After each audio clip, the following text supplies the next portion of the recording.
YouTube ప్రేక్షకులకు నమస్కారం అండి.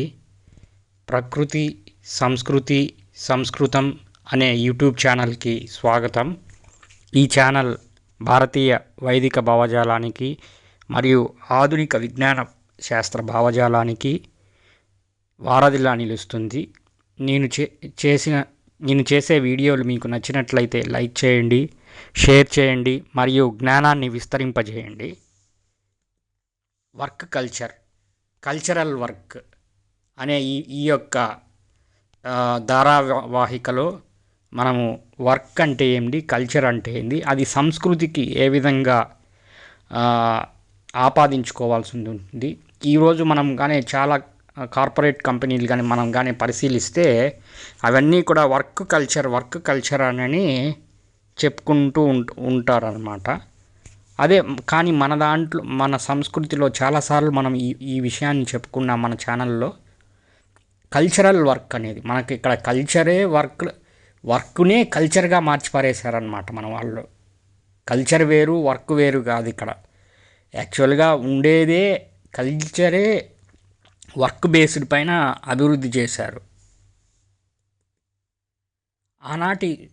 ఆనాటి సంస్కృతి నేటి ఆధునిక భౌతికవాద సమాజానికి తగ్గట్టుగా ఎలా అన్వయం చేయాలి అనే దాని గురించి ఈ వీడియోలో చెప్పుకుందాము. మనం అనేక వీడియోలలో చెప్పుకున్నాము సంస్కృతి అంటే సంస్కరించబడినటువంటి జీవన విధానము అని. నిజానికి జీవన విధానం అంటే ఖచ్చితంగా శరీర పోషణ కోసం ఉపయోగపడే భుక్తి మార్గం అన్నమాట. ముందు వరుసలో ఉంటుంది. ఒక జీవన విధానం అభివృద్ధి చెందాలి అంటే ముందు అక్కడ వాళ్లకు ప్రాథమిక అవసరాలైనటువంటి బట్ట, తిండి, అలాగే స్థిర నివాసము ఇవి ఉండాలన్నమాట. భుక్తి మార్గానికి వ్యవసాయం మరియు పశుపోషణ అవసరమవుతుంది. వ్యవసాయం మరియు పశుపోషణ సమ అన్వయం అయి ఉన్నంతకాలము రైతు బైతు కాలేదు. బైతు అని అంటే ఒక ఫూల్ అన్నమాట, అంటే ఒక వెర్రివాడు.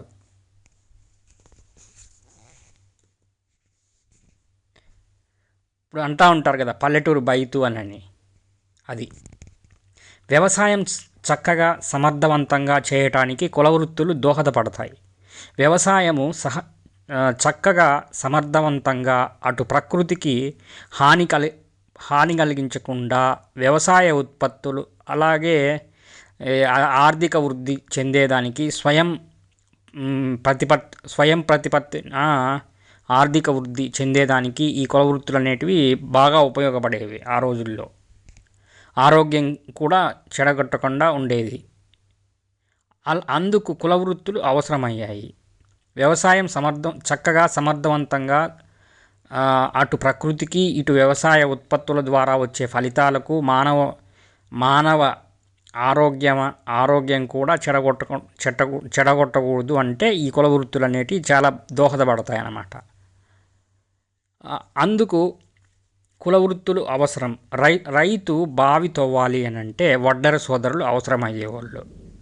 రైతు పొలం దున్నాలి అంటే వడ్రంగి సోదరులు మరియు కర్మరి సోదరులు అవసరమయ్యేవాళ్ళు. అలాగే గృహస్థు జీవితం సాఫీగా సాగాలి అని అంటే అందులో ఉండేటువంటి కొండ, దుండు ఇవన్నీ కావాలంటే ఏదో ఒక కుల వృత్తి నుంచి వచ్చినటివే అవన్నీ కూడా. ఒకప్పుడు రైతులు పండిన పంటలు ఒక చోట నుంచి ఇంకొక చోటుకి మోసుకొని పోవాలి అని అంటే చేటలు, బుట్టలు, తట్టలు ఇవే అవసరం. కాబట్టి మేదరి సోదరులు అవసరమయ్యేవాళ్ళు. ప్రతి ఒక్క కులవృత్తి కూడా ఇంకొక కులవృత్తితో లేదా వృత్తులతో అనుసంధానం అయి ఉండేది. రాజ్యపాలన కూడా ఒక కులవృత్తి కిందికే లెక్క. అప్పట్లో వర్తకం, వాణిజ్యం అనేది ఒక కులవృత్తి. అలాగే గృహ నిర్మాణం అనేది ఒక కులవృత్తి. వ్యవసాయ పనిముట్లు అనేది ఒక కులవృత్తి. వ్యవసాయం అనేది ఒక కులవృత్తి. దుస్తులు తయారు చేయడం అనేది ఒక కులవృత్తి. పశుపోషణ అనేది ఒక కులవృత్తి. ఆధ్యాత్మిక మార్గం అనేది ఇంకొక కులవృత్తి. మన యొక్క సనాతన సంస్కృతిలో ఆధ్యాత్మిక మార్గము అలాగే జ్ఞాన మార్గము అనేటి రెండు లేవు. భగవంతుడు జ్ఞానము వేరే వేరే కాదు. జ్ఞానమే భగవంతుడు, భగవంతుడే జ్ఞానం అన్నమాట. రెండు మిళితమై ఉంటాయి మన దాంట్లో. మనిషికి ఉదర పోషణ తర్వాత ప్రకృతి నుంచి మానవ సంఘంలో మనిషికి ఉదర పోషణ తర్వాత ప్రకృతి నుంచి మానవ సంఘంలో అధర్మాత్మల నుంచి రక్షణ అవసరం అన్నమాట. ఆ తర్వాత ప్రాథమిక అవసరాల తర్వాత ప్రకృతి నుంచి వచ్చేటువంటి కొన్ని కష్టాలు ఉంటాయి. చలికి మనిషికి ఏం కావాలి? చలికి దుప్పటి కావాలి. వానకు నీడగా వానకు గృహంలో నిలబడుకునే దానికోసం, నివసించే దానికోసము ఒక షెల్టర్ కావాలా. అలాగే ఇంకొక విధంగా చెప్పాలి అని అంటే చెడ్డవాళ్ళు, ధర్మాత్ములు, అధర్మాత్ములు నుంచి రక్షణ కావాలా. కాబట్టి మనకు ఆ తర్వాత శక్తి మార్గంలో 3 రకాలు ఉంటాయి. 1 మేధాశక్తి, 2 భుజశక్తి, 3 రక్షణ అన్నమాట. మేధాశక్తి ద్వారా బట్టలు, గృహ నిర్మాణము, అలాగే ఇంకా అనేకమైనటువంటి విశ్వకర్మ సంబంధించిన విశ్వకర్మ వృత్తులు అవసరమవుతాయి. భుజశక్తి ద్వారా అనేక యుద్ధ కళలు, అస్త్రశస్త్ర విద్యార్థులు ఇవన్నీ వస్తాయన్నమాట. అలా మనకు ఇవన్నీ వేదంలో నుంచి వచ్చినటివేనమాట, ఎక్కడి నుంచో కాదు. ఇవన్నీ వేదం నుంచి వచ్చేసినట్టే. ఇప్పుడు ఆధునిక విజ్ఞాన శాస్త్రం కానీ, ఆధునిక జీవన విధానం కానీ, ఆధునిక రాజ్యాంగాలు కానీ, అన్ని దేశాల రాజ్యాంగాలు కానీ వాళ్ళ భావజాలాలకు తగ్గట్టుగా వీటిల్లోనే మానవ జీవితం అనేది గడుస్తుంది. ఆధునిక జీవన విధానంలో అది కమ్యూనిస్టు దేశమైనా, క్యాపిటలిస్టు దేశమైనా, ఏదో ఒక మతరాజ్యమైనా, పూర్తిగా మన భారతదేశంలాగా ప్రజాస్వామ్య దేశం అయినా ఆ 4 వర్ణాల నుంచి దాటిపోలేరు అన్నమాట. శరీర రక్షణ కోసం ఉపయోగపడే దుస్తులు మరియు గృహ నిర్మాణం కోసం అవసరము. అలాగే తర్వాత రక్షణ అవసరము. కూడు, గూడు, గుడ్డ, గోడు అంటే రక్షణ. అంటే మానవుల బాధలు వినేదానికి ఒక రక్షణ వ్యవస్థ ఉండాలా. ఎందుకంటే అందరూ మాటలతో చెప్తే వినేవాళ్ళు ఉండరు. కొందరిపైన దండనీతి ప్రయోగించాల్సిందే, లేకపోతే వాళ్ళు చెప్పిన మాట వినరు. రాజ్యపాలనా విధానం యథావిధిగా ప్రజల ద్వారా ఎన్నుకోబడిన ప్రతినిధులను చేసుకోవచ్చు. కానీ టెక్నికల్ స్కిల్స్ మాత్రం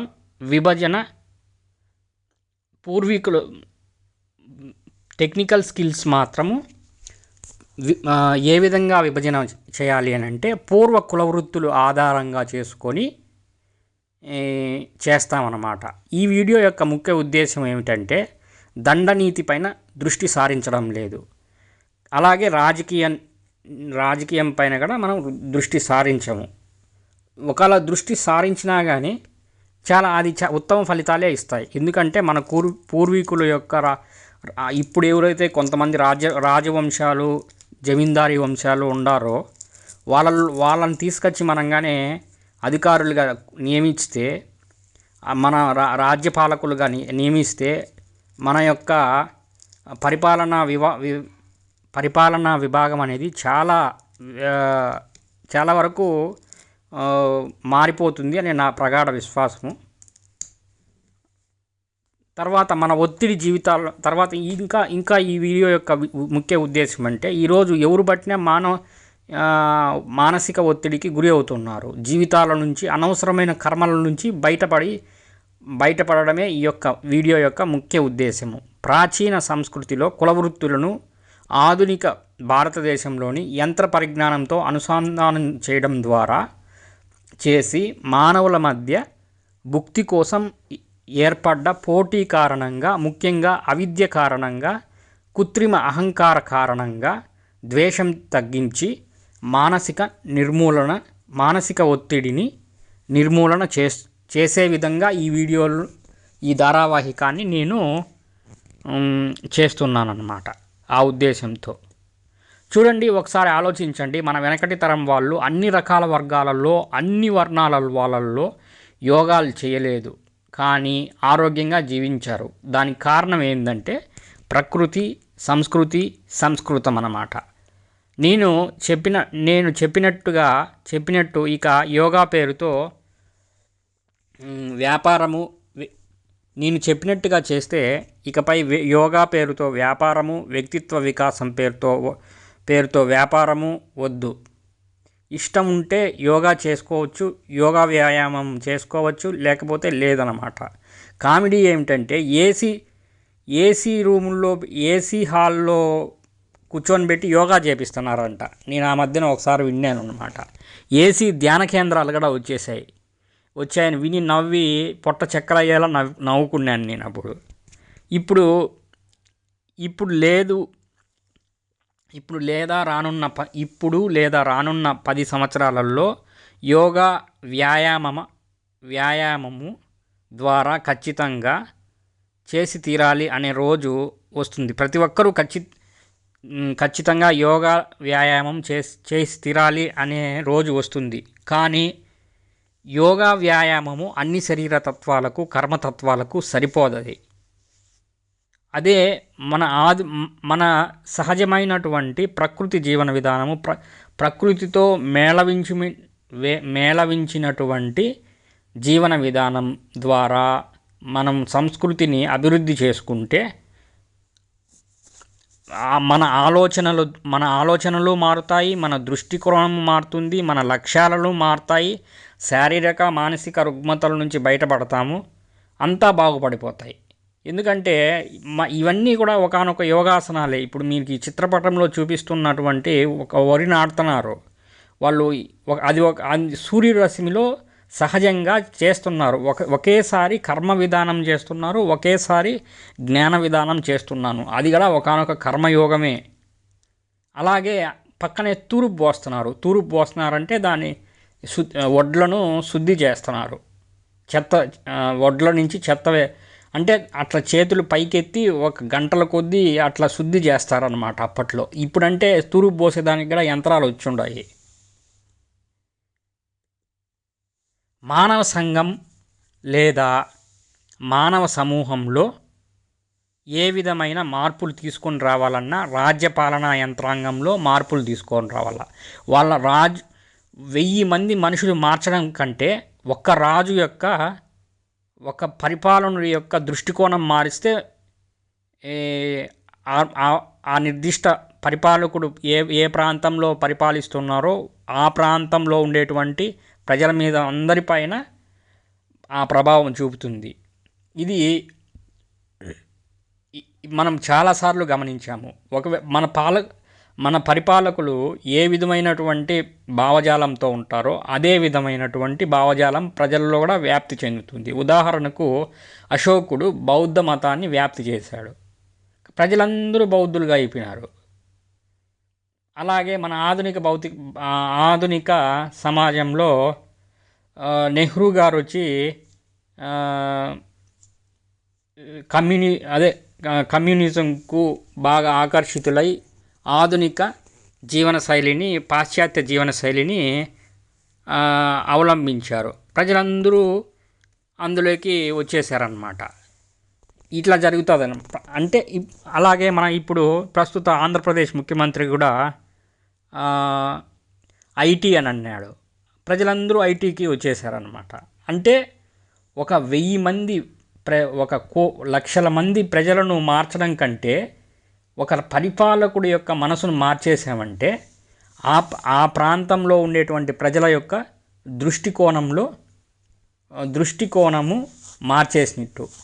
ప్రజలు అనేటువంటి వాళ్ళు డెల్టా ఎక్స్లు. అంటే పాలకుడు అనేవాడు వచ్చేసి integral delta x, integral dx అని అంటే ఎక్స్ అంటే మొత్తం సమేషన్ వస్తుందన్నమాట. ఇది గణిత శాస్త్రం కలన గణితం తెలిసిన వాళ్ళకు ఈ విషయం తెలిసి ఉంటుంది. సరే, నాకే కానీ ఒక రాజకీయ పార్టీగానే ఉండింటే మనం అంత రోలం కాదు, కానీ ఊహ అన్నమాట. ఖచ్చితంగా నిర్ద్వంద్వంగా నేను అమలు చేస్తాను. ఒకవేళ కాన్సెప్ట్ నచ్చి ఏ రాజకీయ పార్టీ అయినా కానీ ఈ కాన్సెప్ట్ అమలుపరిచినా నాకేం అభ్యంతరం లేదు. నా ముఖ్య ఉద్దేశం ఏంటంటే, ఒక ఊరిలో జన్మ తీసుకున్న వాళ్ళు ఉపాధి కోసం ఆ ఊర్లు, ఆ ప్రాంతాలు, ఆ యొక్క జిల్లాలు వదిలేసి దూర ప్రాంతాలకు బతకడం కోసం, కేవలం బ్రతకడం కోసమే వలస వెళ్ళడం బ్రతకడం కోసమే వలస వెళ్తున్నారు. అదే నా బాధ. ఇంకా ఖండాంతరాలకు కూడా వలసలు వెళ్తున్నారు అన్నమాట. ఏం జరుగుతుందో మనకైతే అర్థం కావడం లేదు. ఈ సమస్యలన్నిటికీ మూల కారణం ఏంటంటే, మూలము అటు ఇహంలోనూ ఇటు పరంలోనూ అవసరాల కోసం ఏర్పాటు చేసినటువంటి వర్ణాశ్రమ జీవన విధానాన్ని సరైన దృష్టిలో చాతుర్వర్ణాల వాళ్ళందరూ, అటు బ్రాహ్మణం వర్గం నుంచి శూద్ర వర్ణం వాళ్ళ వరకు ఎవరు సరిగ్గా అనుష్ఠానం చేయలేదన్నమాట. కాబట్టే ఇన్ని సమస్యలు వస్తున్నాయి. అదే ముఖ్య కారణం. ఆ ఆలోచనలను మార్చేదానికోసమే నేను ఈ వీడియో చేశానన్నమాట. ఇంకా ఈ యొక్క వీడియో యొక్క ముఖ్య ఉద్దేశం ఏమిటంటే, నిరుద్యోగ సమస్య నుంచి, అలాగే తాత్కాలిక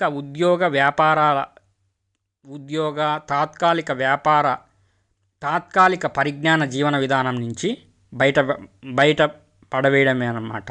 ఇప్పుడు ఉదాహరణకు మనకు ఐటీ ఫీల్డ్ తీసుకున్నామనుకో, అందులో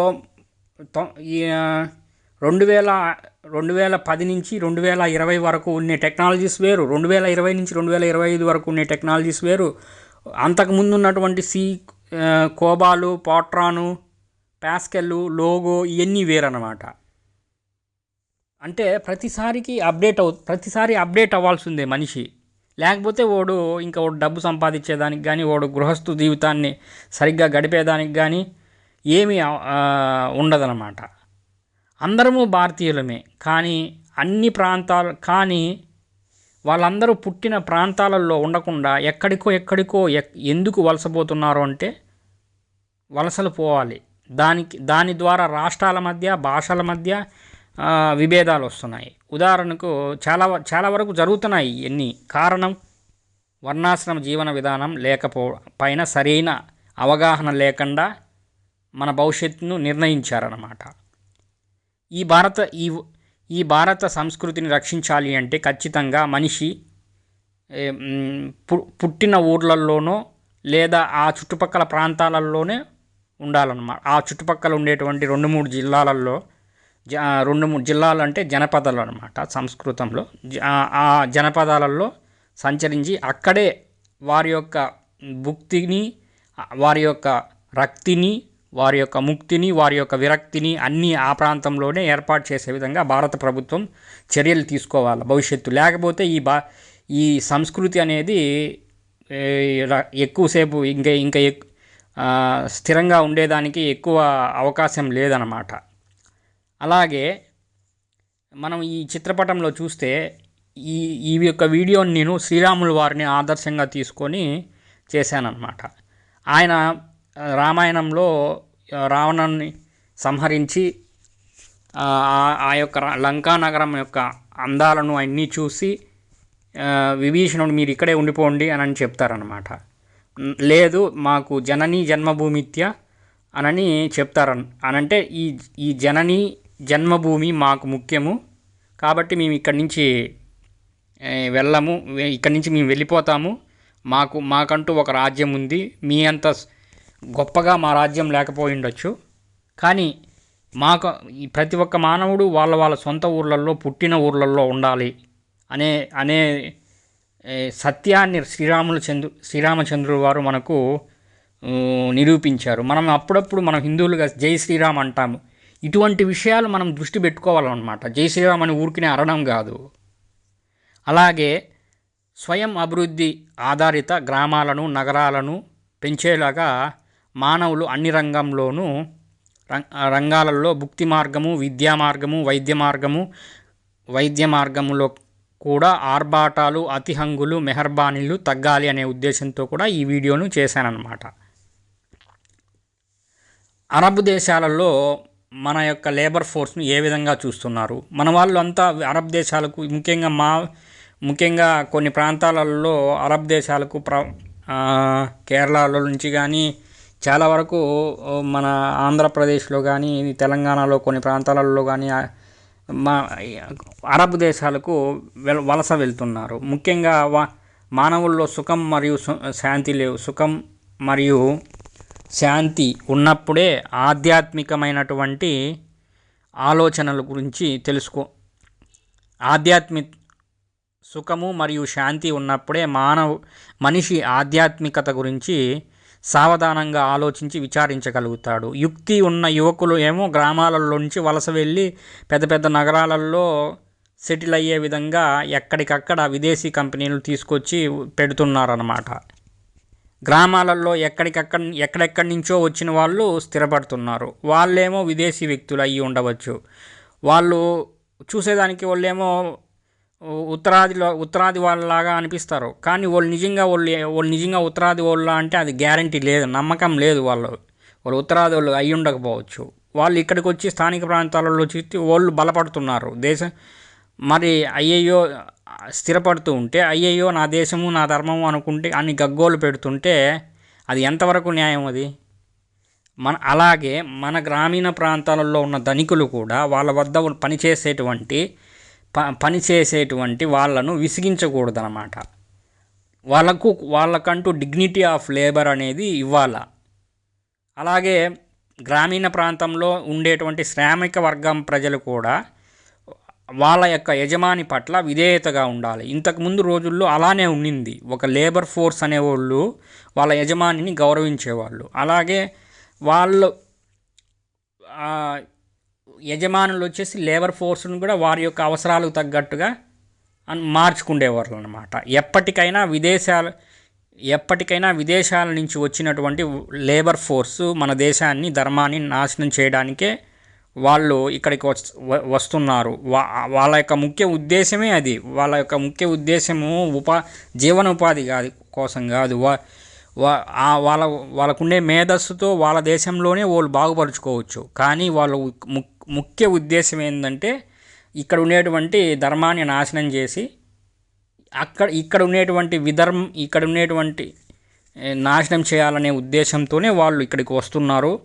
అది సుస్పష్టంగా అర్థమవుతుంది. భుక్తి ఉంటేనే భక్తి, భక్తి లేకుండా భక్తి అని అన్నాడంటే అది చాలా మూర్ఖత్వం అవుతుంది. మానవులకి ఒక స్థిర భుక్తి మార్గం లేనప్పుడు వాడు మనస్సు భక్తి జ్ఞాన వైరాగ్యములపైన ఎలా నింపగలుగుతాడు? హరిహర రాయలు విద్యారణ్య తీర్థుల వారు సహకారంతో ఏర్పాటు చేసినటువంటి అతిపెద్ద హిందూ సామ్రాజ్యము లేదా వైదిక సామ్రాజ్యము ఈ ప్రకృతి సంస్కృతం అనే దృష్టికోణంలోనే ఏర్పాటు చేశారు. వాళ్ళు ప్రకృతికి హాని చేయకూడదు, ఎటువంటి ఆలోచన విధానం ఉండే వాళ్ళను ఎలా మౌండ్ చేయాలి, వాళ్ళ దగ్గర ఉండేటువంటి స్కిల్ సెట్ ఏంది, అది సంస్కృతికి ఏ విధంగా ఉపయోగపడుతుంది, అవన్నీ కూడా వాళ్ళు వేదాధ్యయనం చేసి వేదం ప్రకారమే వాళ్ళు ఆ యొక్క రాజ్యాన్ని ఏర్పాటు చేశారు.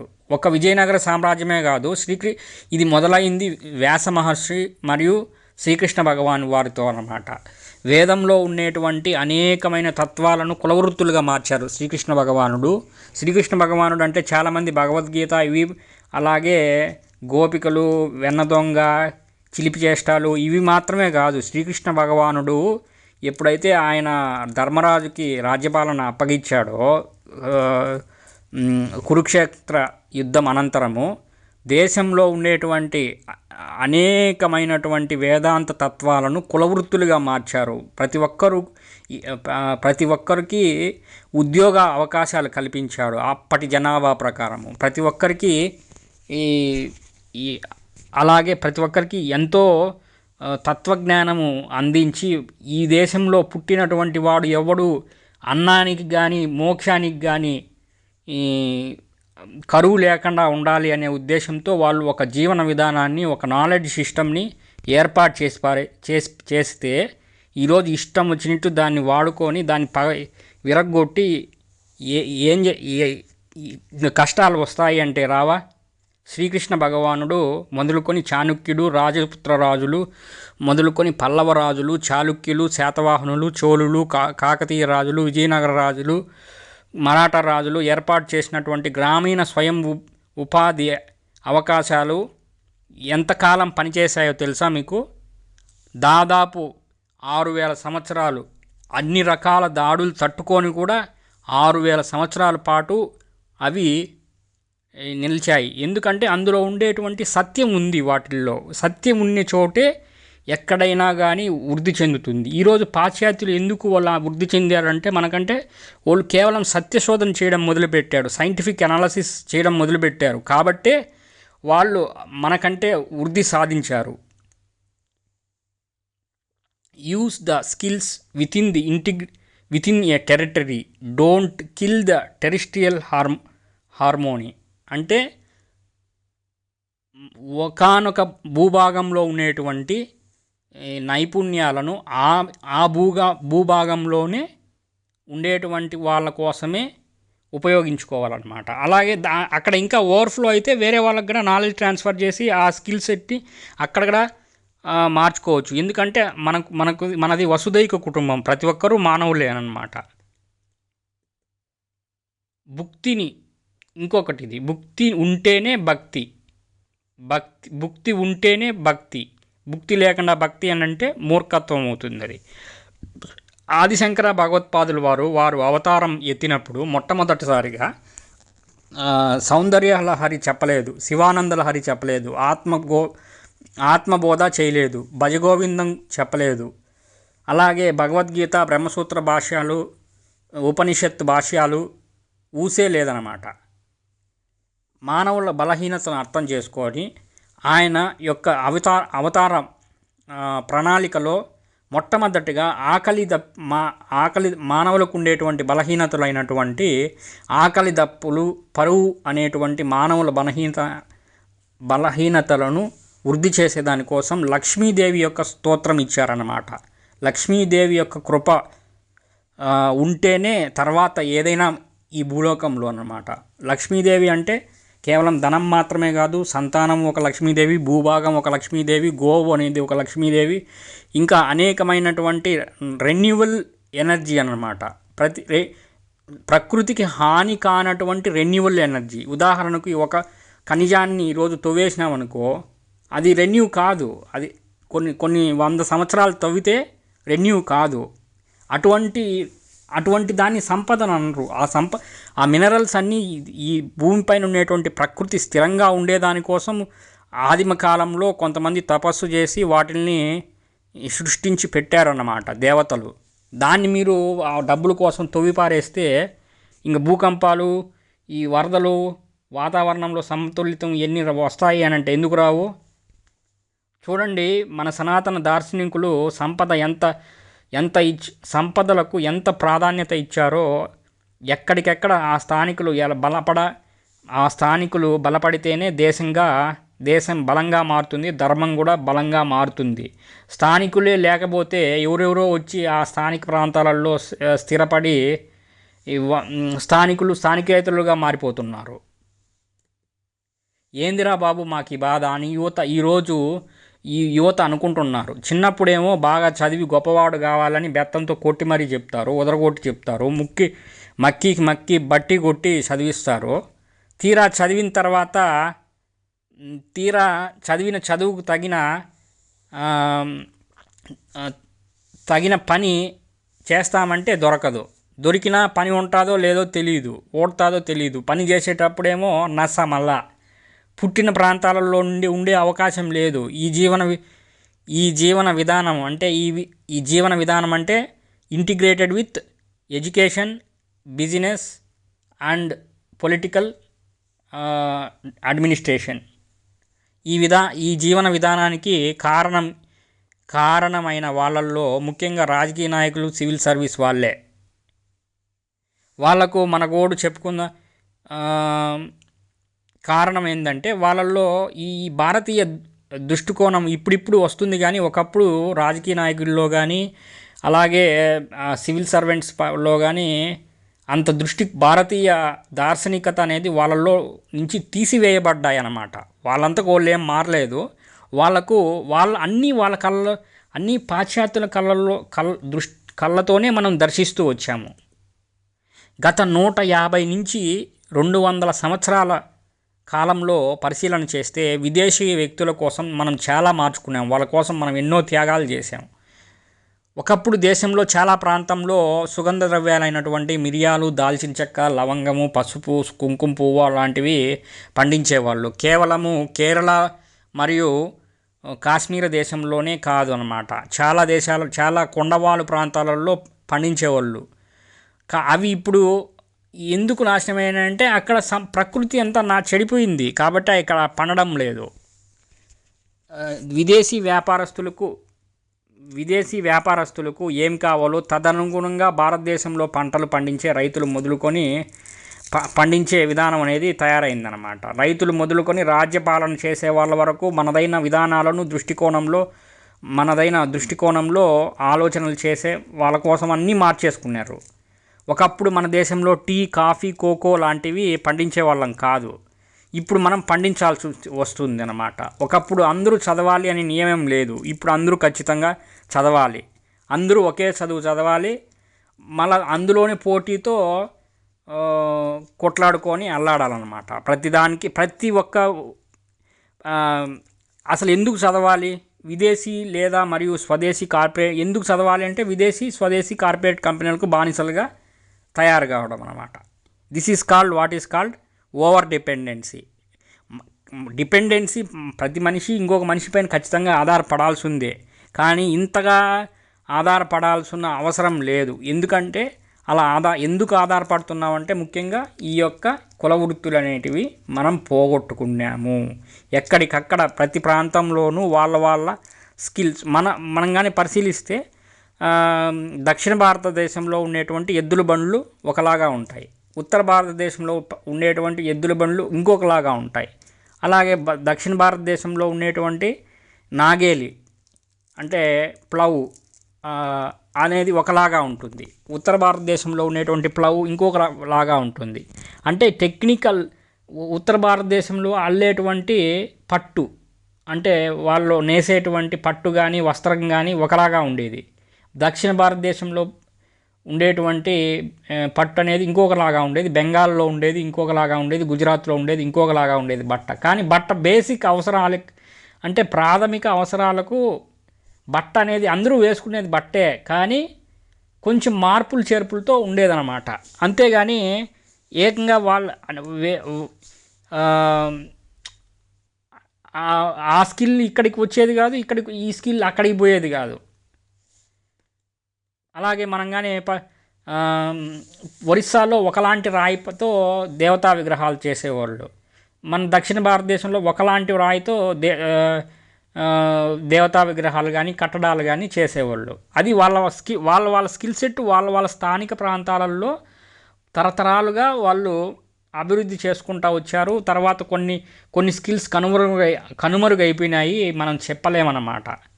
పోనీ చదివి సరే ఇప్పుడు అందరినీ చదవమంటున్నారు. పోనీ చదివి సుఖశాంతులతో ఉన్నారా అంటే అది కూడా లేదు. నేను ఒక 18 ఏళ్ళ నుంచి ఒక సాఫ్ట్వేర్ ఫీల్డ్లో పనిచేస్తున్నాను. ఏదైనా ఫంక్షన్కో వివాహం వేడుకో పోతే ఇంకా వస్తారన్నమాట బంధువులందరూ, మా వాడికి సాఫ్ట్వేర్ ఉద్యోగం ఇయ్యి అని. ఎందుకు అంటే ఒకప్పుడు అనేక ప్రాంతాలలో ఇంకా మనం ఇంకేం చెప్తాం, మనం ఏం చెప్పలేము అట్లాంటి వాళ్ళకు. జిల్లాలే వలసలు వెళ్ళిపోతున్నారు. ఇప్పుడు మనం యుక్తి కలిగినటువంటి వంశాల వాళ్ళు జిల్లాలకే వలసలు వెళ్ళిపోతున్నారు. కారణం ఏంటంటే స్థానిక కుట్ర రాజకీయాలన్నమాట. అక్కడ ఉండేదానికి వాళ్ళు ఇష్టపడడం లేదు. ఎందుకంటే ప్రతిదీ మనం ఈరోజు మన పక్కింటి వాళ్ళను మన స్థానికులను మనము కుట్ర వేషాలు వేసామనుకో, వాళ్ళు ఖచ్చితంగా ఆ యొక్క ప్రాంతములో వేరే వాళ్ళు రావాలని తహతహలాడిపోతున్నారు. మీరు అది అర్థం చేసుకోవాలా. అలా కాకుండా ఉండేటువంటి వాళ్ళనే మనం తరిమేస్తే మన వాళ్ళకే మనం శత్రువులైతే ఎలా అవుతుంది? మనమే కొట్లాడుకుంటూ ఉండాలన్నమాట. ఒకప్పుడు అనేక ప్రాంతాలలో చర్మకారులు, నగలు తయారీదారులు, కొయ్య పని చేసేవాళ్ళు, పట్టు చీరలు చేసేవాళ్ళు, శిల్పకారులు, కంచు పాత్రలు తయారు చేసేవాళ్ళు, పంచలోహ విగ్రహాలు తయారు చేసేవాళ్ళు, అన్ని వృత్తులు వాళ్ళు ఏవో అన్ని వృత్తుల వాళ్ళు ఉండేవాళ్ళు. ప్రతి ఒక్క ప్రాంతాలలో దాదాపు ఈ వృత్తులు చేసేవాళ్ళు అక్కడెక్కడే లోకల్ బాడీస్గా ఉండేవాళ్ళు అనమాట. ఈ లోకల్ బాడీస్ కాస్త ఏవో కొన్ని ప్రాంతాలకే పరిమితమయ్యాయి. ఎందుకంటే కారణం ఆయా వస్తువుల చేతులు ఆయా వస్తువులు తయారు చేసే నైపుణ్యం కలిగినటువంటి వాళ్ళను ఆయా వృత్తులకు కుట్రపూరితంగా దూరం చేశారు. అలా దూరం చేసి ఇప్పుడు ఒక కార్పొరేట్ కంపెనీల చేతుల్లోకి ఆ వృత్తులన్నీ వెళ్ళిపోయినాయి అన్నమాట. మళ్ళీ ఇవన్నీ సామాన్య ప్రజానీకం కొనాలి అని అంటే, ఆరోగ్యకరమైనటువంటి వస్తువులు కొనాలి అని అంటే సామాన్య ప్రజలు కొనే స్థితిలో లేరు అన్నమాట. అలా కొనే స్థితిలో లేనప్పుడు ప్లాస్టిక్ చెమ్ములు, ప్లాస్టిక్ బిందెలు, అవన్నీ సత్తు టీ ఇవన్నీ వచ్చేసాయి అన్నమాట. అలవర సామాన్లు అమ్ముకొని కొన్ని వర్గాల వాళ్ళు చెదపురుగుల్లాగా చేరి ఈ దేశాన్ని పీడిస్తూ ఉన్నారన్నమాట. అందుకే ప్రకృతి, సంస్కృతి, సంస్కృతం ఇది కేవలం ఉపోద్ఘాతం మాత్రమే. ఈ ధారావాహికలో ఇంకా చాలా ఉంటాయి. ఎన్ని వీడియోలు వస్తాయో నాకే తెలీదు. నేను చెప్పేవి నిజాలో కాదో ఒకసారి అందరూ ఆలోచించుకోవాలా. ఒక చిన్న పిట్ట కథతో ఈ యొక్క సుదీర్ఘమైనటువంటి ఉపోద్ఘాతాన్ని నేను ముగిస్తాను. ఒకానొక శిష్యుడు గురువుగారు బంగారు బొచ్చులు అడుక్కోవడం అంటే ఏంటి అని అడుగుతాడు. దానికి సమాధానంగా వాళ్ళ యొక్క గురువు వచ్చేసి ఏమంటాడంటే నేటి జీవన విధానం వైపు చూపిస్తున్నట్టుగా ఉంటుందన్నమాట. ఏంటంటే ఎంతో మేధస్సు, ఎన్నో టెక్నికల్ స్కిల్స్, అణువుల గురించి, పరమాణువుల గురించి, రసాయన శాస్త్రం గురించి, వైద్యశాస్త్రం గురించి, ఎన్ని ప్రకృతిలో ఉండేటువంటి అనేక రహస్యాలు భేదించినటువంటి ఈనాటి మానవుడికి కార్పొరేట్ వ్యాపారం నుంచి కక్కూసు బూతులు గడుక్కునేవాడు వరకు అందరూ కూడు గూడు గుడ్డ వీటి కోసమే వెంపర్లాడడం అన్నమాట. ఇంత పరిజ్ఞానం ఉండి కూడా మనం ఏం చేస్తున్నాము, మళ్ళా కూడు గూడు గుడ్డ కోసమే ఎత్తుక్కుంటున్నాము. మళ్ళా కొత్త పరిశోధనలు చేస్తున్నారు, కొత్త యంత్రాలు కనుక్కుంటున్నారు, కొత్త రసాయనాలు కనుక్కుంటున్నారు, కొత్త వైద్యాలు కనుక్కుంటున్నారు, అన్నీ చేస్తున్నారు. కానీ సుఖం అనేది లేదు. కాబట్టి అందుకే ఈ ప్రకృతి, సంస్కృతి, సంస్కృతం అనేటువంటి విషయం అన్నమాట.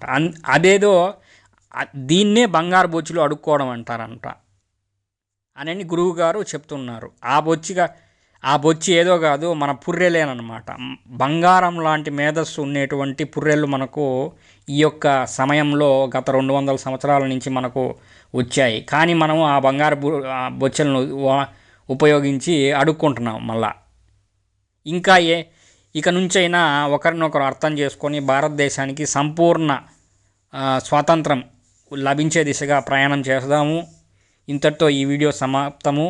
మీకు నచ్చినట్లయితే వీక్షించినందుకు ధన్యవాదాలు. మీకు నచ్చినట్లయితే లైక్ చేయండి, షేర్ చేయండి మరియు జ్ఞానాన్ని విస్తరింపజేయండి. జై హింద్.